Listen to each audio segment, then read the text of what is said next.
তামিম ইকবাল শেষ আন্তর্জাতিক ম্যাচ খেলেছেন গত বছরের 23শে সেপ্টেম্বর নিউজিল্যান্ডের বিপক্ষে মিরপুরে। প্রায় 1 বছর হতে চলল। তার আন্তর্জাতিক ক্যারিয়ারের ভবিষ্যৎ কী সেটা এখনও স্পষ্ট নেই। মাঠে না থাকলেও তামিমকে নিয়ে আলোচনা তাই থেমে নেই।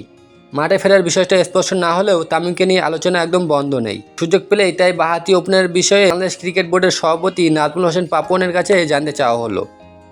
রোববার তামিমের আন্তর্জাতিক ক্রিকেটে ফেরা নিয়ে ফের কথা বলেন পাপন। জানিয়েছেন তামিমের ফেরার বিষয়ে এখনও পরিষ্কার করে কিছু বলতে পারবেন না তিনি। বাংলাদেশ জাতীয় দলের সাবেক অধিনায়ক তামিম ইকবাল দীর্ঘদিন ধরে মাঠের বাইরে আছেন। জাতীয় দলের ড্যাশিং এই ওপেনার আন্তর্জাতিক টি-20 থেকে অবসর নিলেও বাকি 2 ফরম্যাটে এখনও খেলার পথ খোলা রেখেছেন। 2025 সালের জানুয়ারিতে পাকিস্তানে বসবে আইসিসি চ্যাম্পিয়ন্স ট্রফি। গুঞ্জন রয়েছে ওয়ানডে ফরম্যাটের এই টুর্নামেন্টে দিয়ে আবারও জাতীয় দলে ফিরবেন তামিম।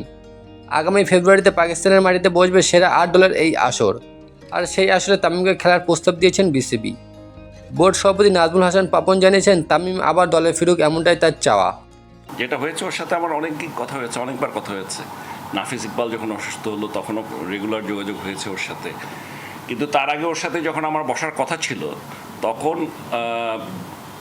ও আমাকে বলেছিল যে লাস্ট যেদিন কথা হলো ওর একবার আসার কথা ছিল, আমি আবার ফোন করলাম যে আসো। তো তখন ও বললো যে আমার তো খেলা বিপিএলটা শেষ হলে আসবো। ঠিক আছে, এই হলো লাস্ট।